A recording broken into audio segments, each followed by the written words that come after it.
¿Qué onda amigos? ¿Cómo están? Vamos a continuar con los videos sobre el origen. El día de hoy toca el Kenoma. Nada más quiero dejar ciertos conceptos, ciertas ideas a la mano. Acuérdense que en la creación del Kenoma durante la caída de Sofía hay varias situaciones que se van dando de forma simultánea, ¿ok? No al mismísimo tiempo, pero instantáneamente una tras otra, para que se vaya formando y densificando este mundo material, porque estamos en esa parte de la transición de lo espiritual a lo denso, a lo material. Entonces, comencemos con el Kenoma. Vimos anteriormente en el video pasado la monad, que es el absoluto, seguido de Noia. Después vimos el pleroma y sus expresiones, los aeones. Vimos algunos de los 12 aeones primordiales, que son principios divinos, como Sofía, Cristo, Logos, Zoe. Pero bueno, hoy toca el Kenoma, que es precisamente, pues, lo contrario al pleroma. Si el pleroma es lo pleno, el Kenoma sería el vacío, lo imperfecto, ¿ok? Entonces, comenzamos.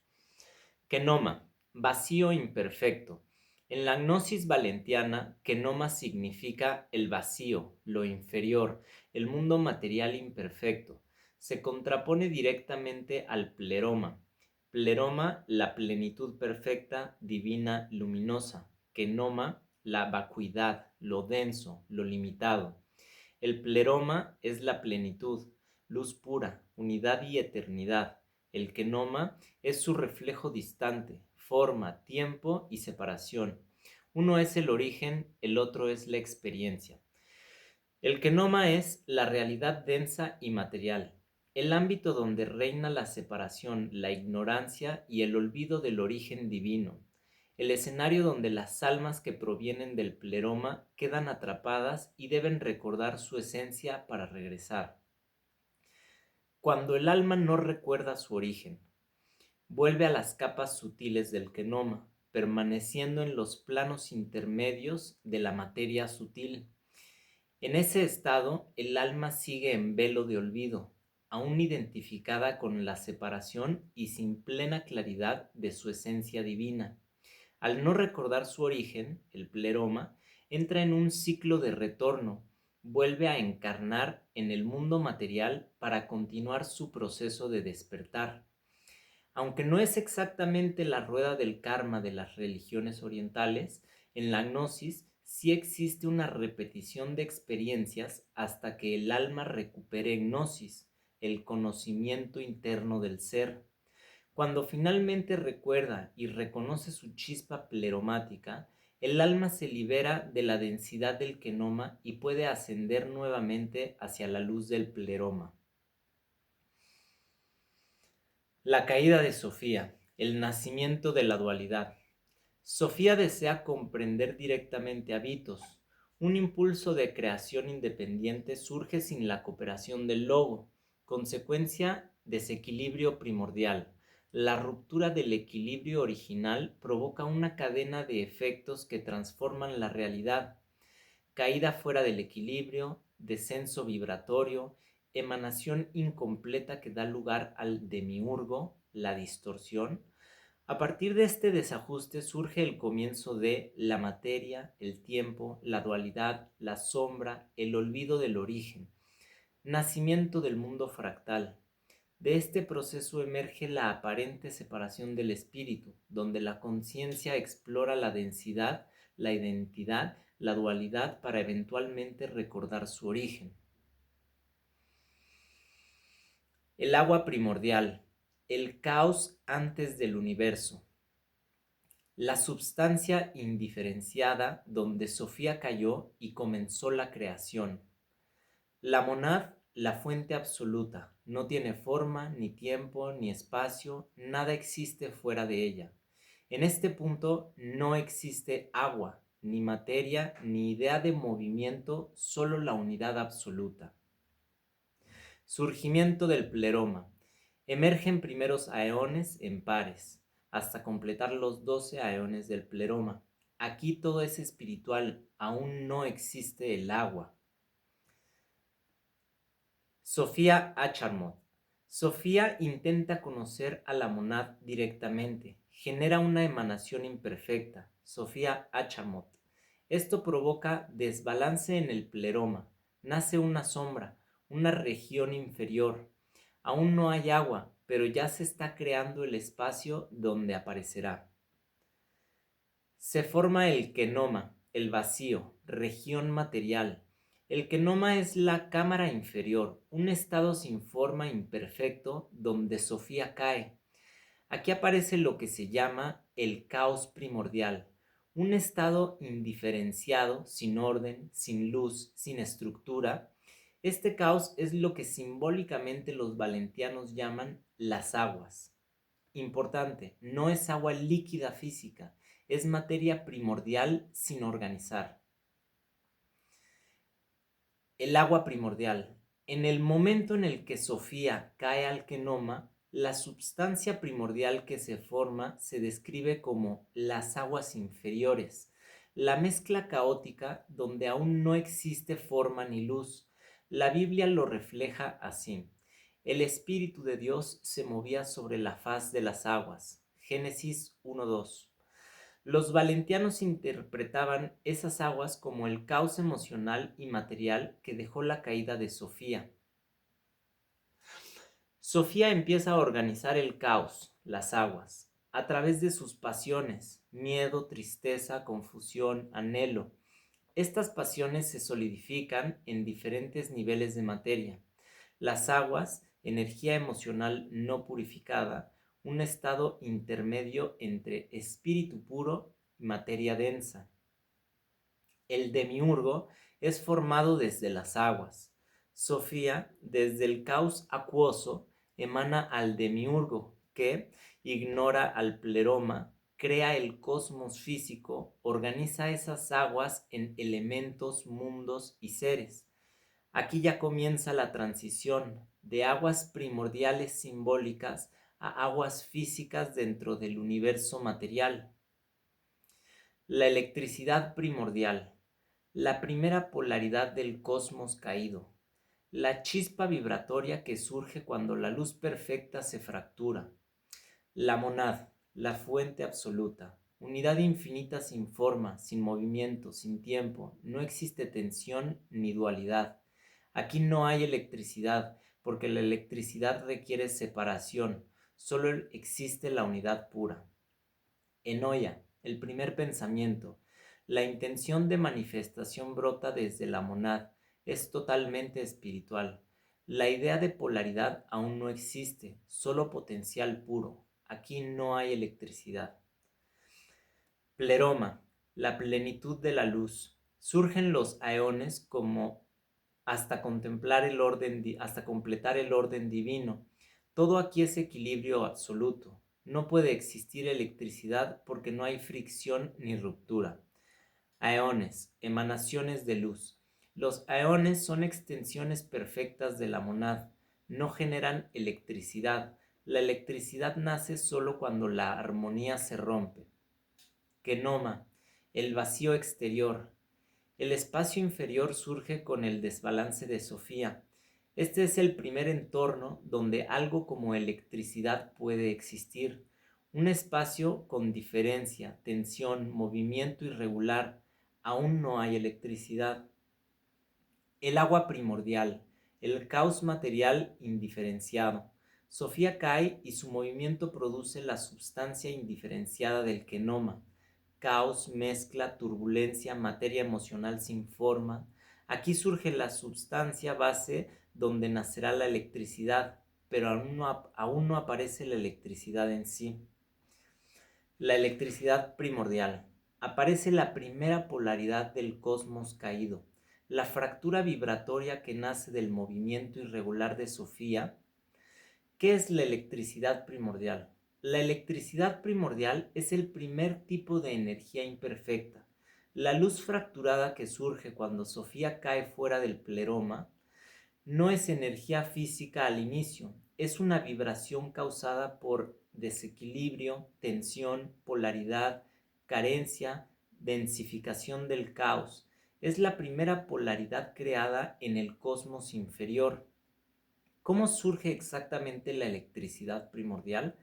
Aparece cuando se combinan tres fenómenos. Sofía cae, se rompe el equilibrio perfecto, su movimiento unilateral genera desequilibrio, la luz deja de ser homogénea. El agua primordial se agita, la sustancia indiferenciada del kenoma recibe su impacto, esto genera ondulaciones, flujo irregular, zonas más densas y menos densas. Aparece la primera polaridad.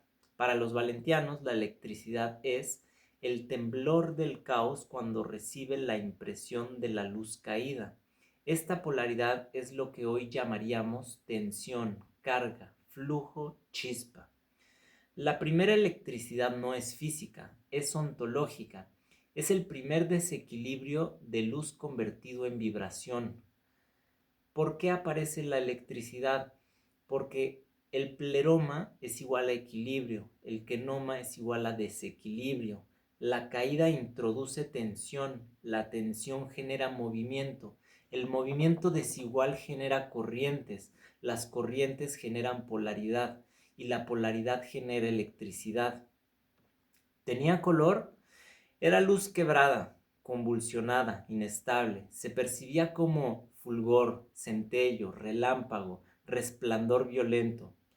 ¿De quién proviene la electricidad de los seres vivos? La materia del cuerpo del demiurgo, la energía vital que lo anima, Sofía, la chispa espiritual superior del fenuma, la monad. El penuma proviene de la monad directa a través de Enoya y simboliza a la monad entregando una chispa de sí misma dentro de las emanaciones, pero sin pasar por los aeones. El penuma, por lo tanto, es la monad pura presente dentro del ser humano. Donde la electricidad toca el agua, nace el choque creativo. Este punto es crucial. La gnosis valentiana enseña que Sofía agitó las aguas y su vibración, la electricidad primordial, impactó esa sustancia amorfa. Este impacto crea fricción, calor, diferenciación, movimiento en espiral, separación de densidades. El Big Bang. Cuando la electricidad primordial polariza las aguas primordiales, la sustancia indiferenciada explota en patrones, direcciones y forma. De un estado pasivo surge actividad, de un caos surge orden, de una sustancia única emergen múltiples niveles de materia. En física moderna, materia es igual a fluctuaciones en campos energéticos. El universo temprano era una sopa energética, como agua. La simetría rota produce polaridad. La polaridad genera interacción, calor, expansión. ¿Qué ocurre exactamente en ese instante energético? El choque genera ondas, corrientes, turbulencia, gradientes de energía, condensación de materia. El kenoma se enciende por primera vez. En términos modernos, el vacío se energiza, el caos vibra, aparece la materia. Esto marca el paso de lo espiritual a lo material. El agua sola igual a sustancia sin forma, la electricidad sola igual a energía sin soporte.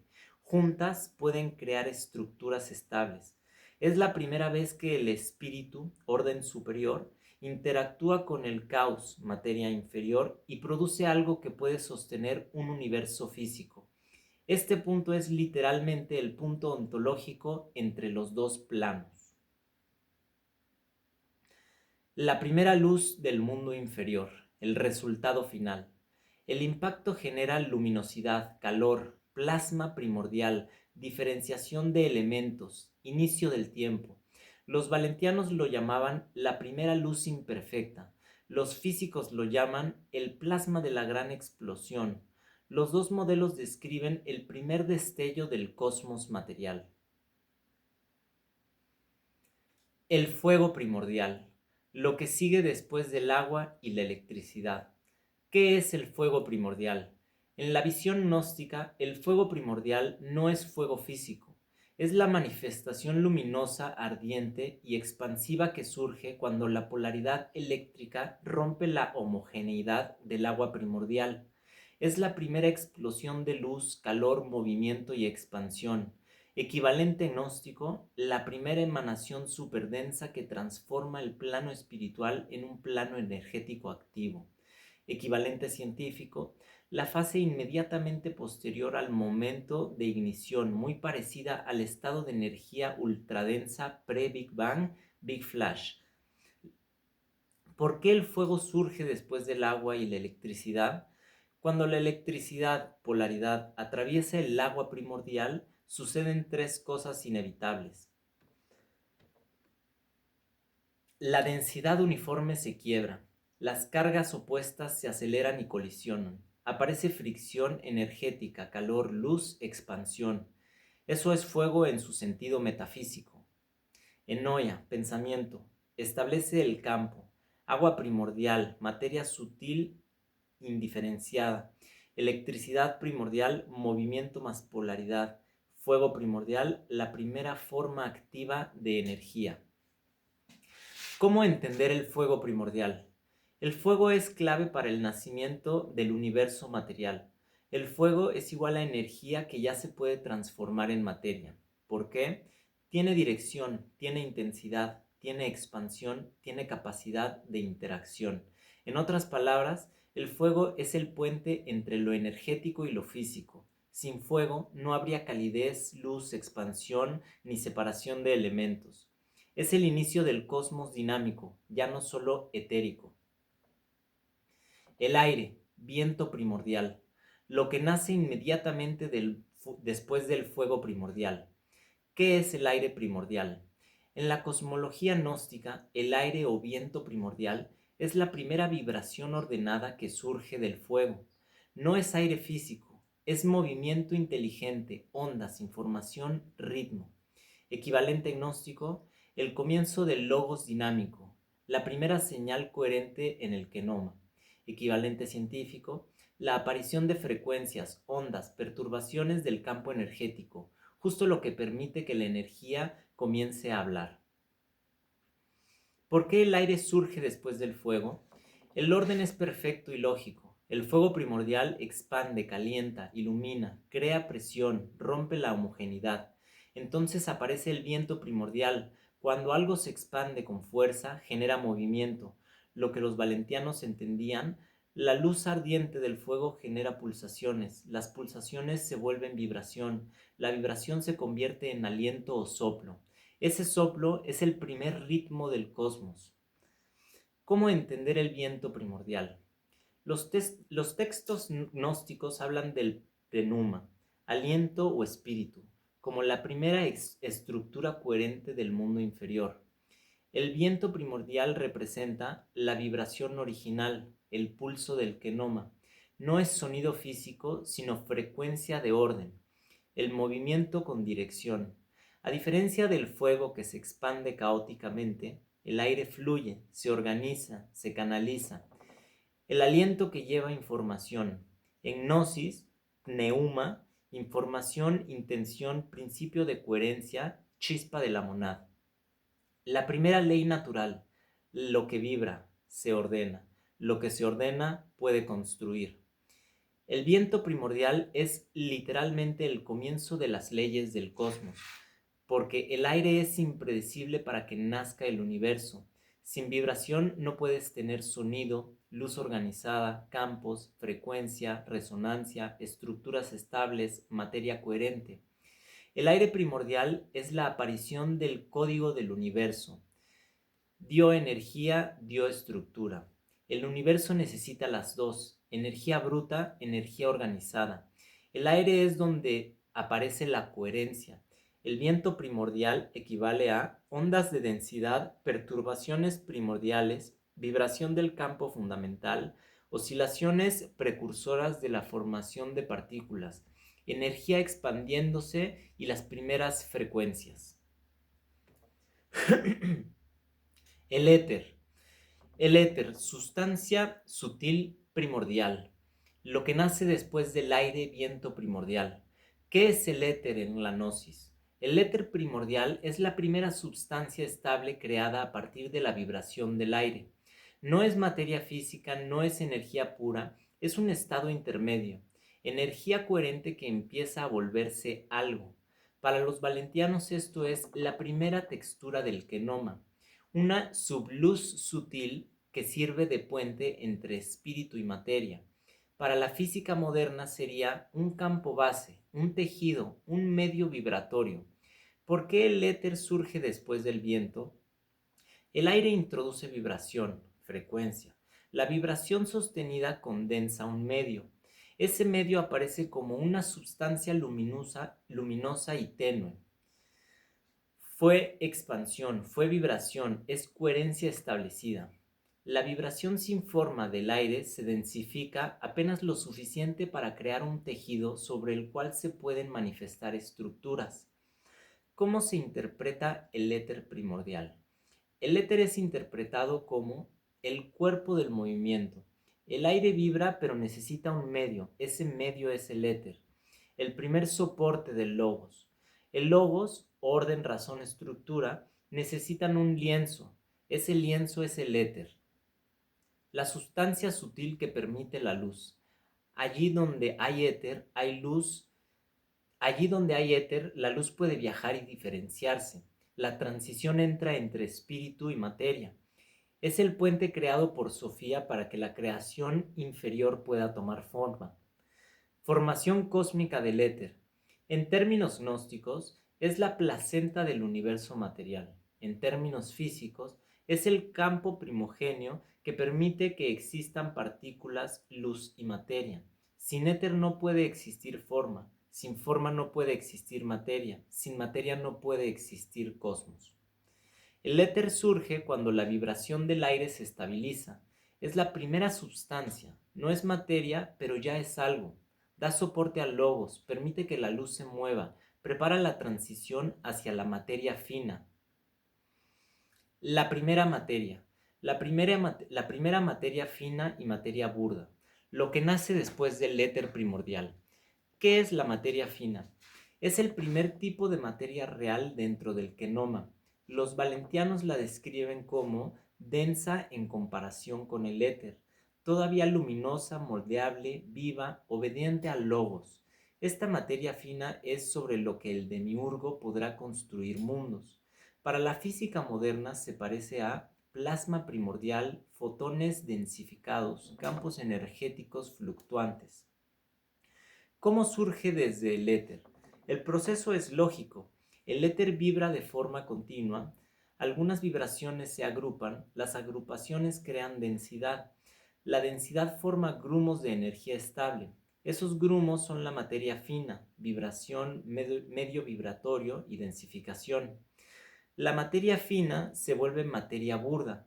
Cuando la densidad aumenta lo suficiente, la luz se vuelve lenta, la energía se compacta, el movimiento se vuelve interno, aparece el peso, volumen, límites. Los valentianos veían este punto como el instante en el que la creación espiritual se cristaliza en materia sólida.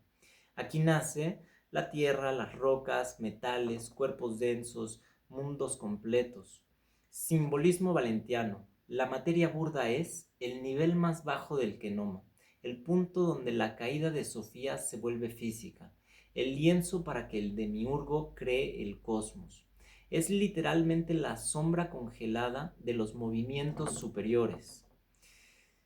El éter primordial surge del aire, es luz vibratoria estable, crea el tejido del espacio, puente entre espíritu y materia. La materia fina es la densificación del éter, más luminosa, menos rígida, primer material del cosmos. Y la materia burda es la máxima densificación, materia física sólida, nacimiento del universo material. Aparición de lo físico. Después de que aparece la materia burda, ocurre algo crucial. Ya existe lo físico, pero aún no está ordenado. El demiurgo todavía no organiza nada. Solo existe un vasto caos material, pero no cosmos.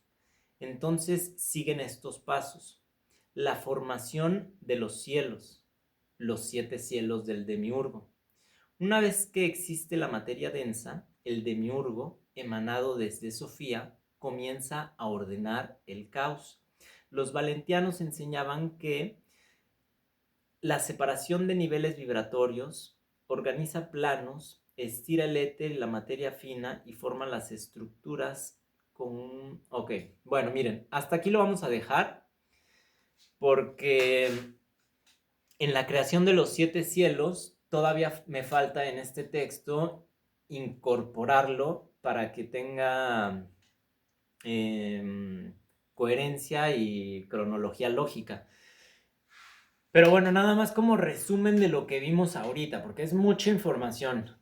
Lo que vimos ahorita es que en la caída de Sofía, acuérdense, la monada de Noia, Pleroma, los aeones, de los aeones está Cristo, Sofía, el Logos, etcétera, son 12.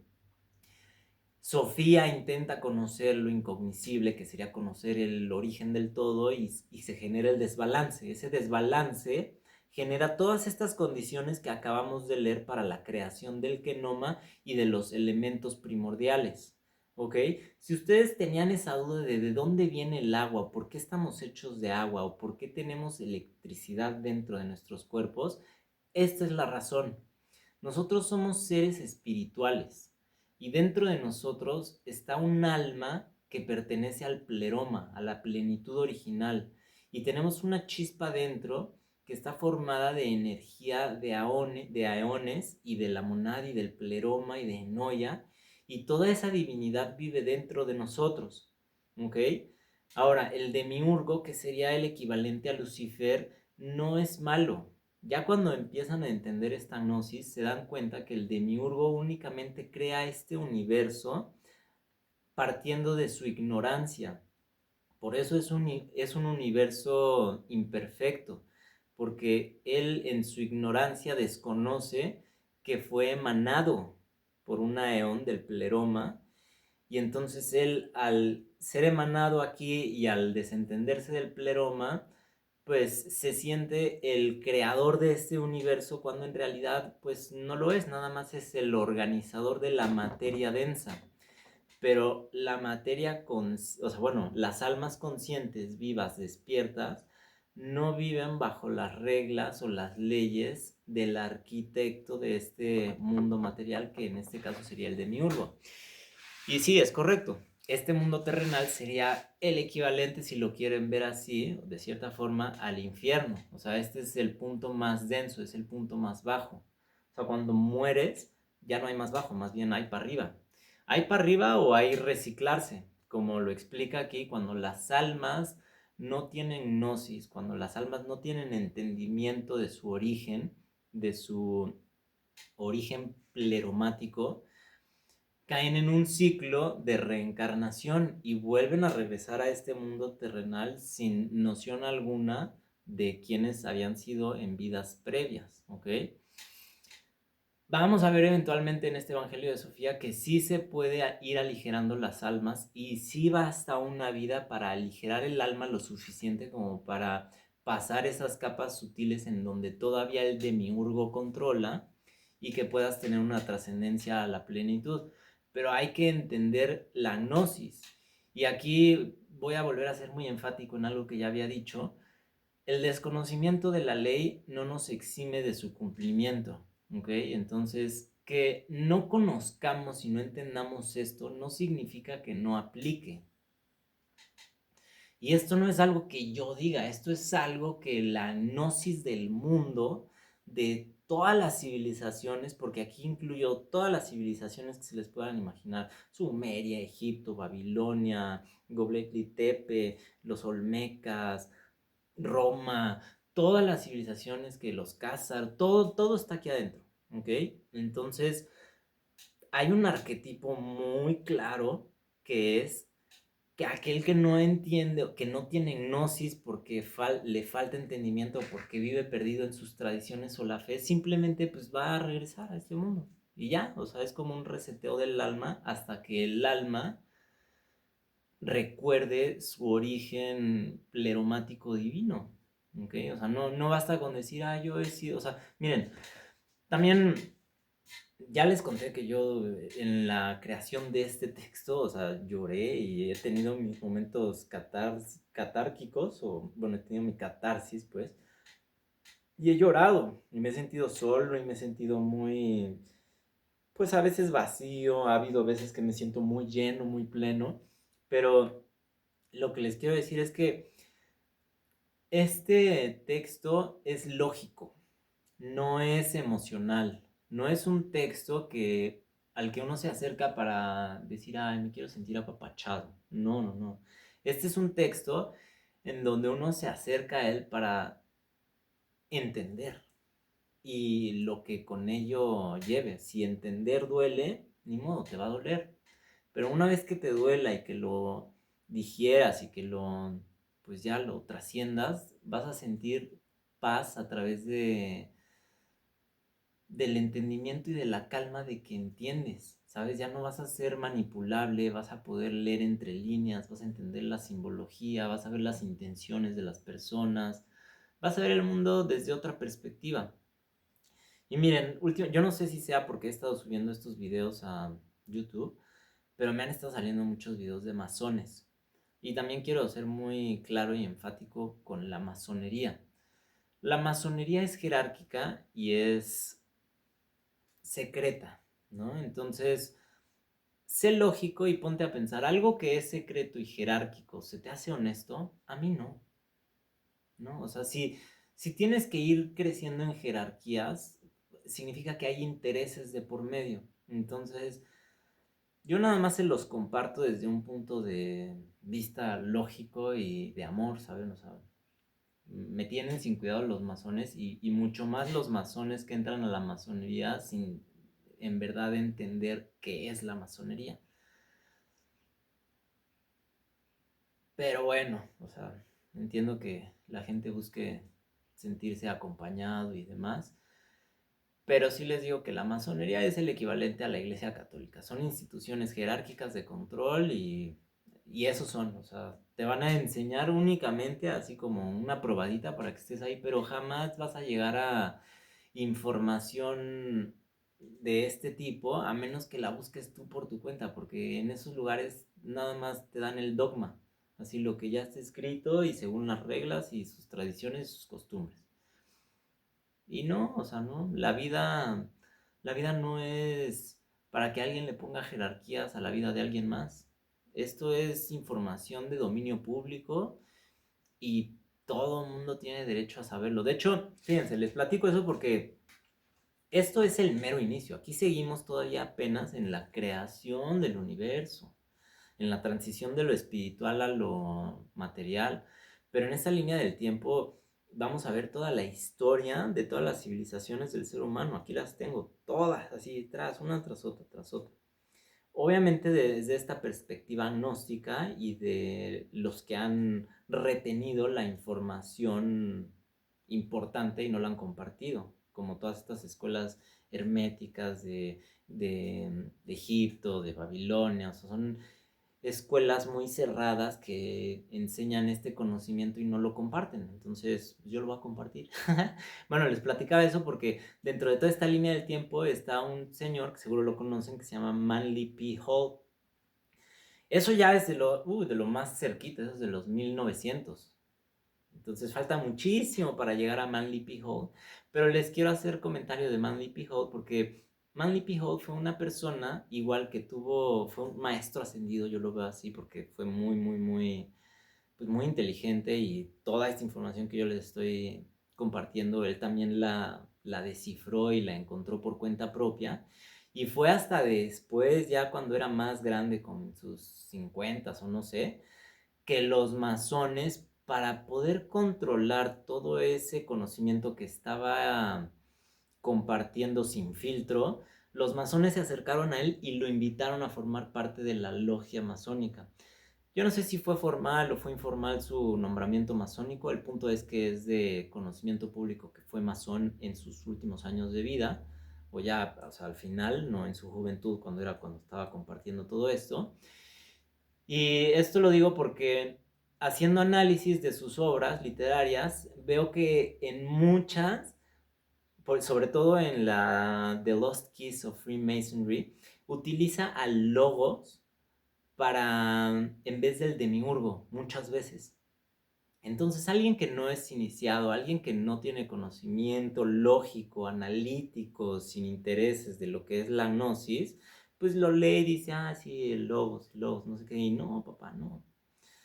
Esa G que tienen los masones en medio no es de la geometría del logos, no, no, no. Es la G de la gnosis o del gnosticismo y del arquitecto del universo, ¿ok? Y el arquitecto no es el logos. El logos solamente brinda la estructura para que pueda manifestarte lo que posteriormente sería el universo, pero el logos no es el arquitecto y el compás y la escuadra son herramientas del arquitecto. ¿Quién es el arquitecto? El arquitecto es el demiurgo. Y, o sea, lo estuve checando y rectificando y peleándome con la IA hasta que llegamos a la conclusión que en efecto, o sea, Manly P. Hall en sus últimos años, no que lo hubieran censurado, simplemente pues se le pidió de buena forma que ciertos términos, por favor, no los utilizara, como por ejemplo la palabra del demiurgo, y utilizar en cambio el logos. Entonces, bueno, esas son cositas, detalles muy pequeñitos que luego si eres un masón así, que nada más porque te invitó tu amigo, pues no, jamás en la vida vas a entender.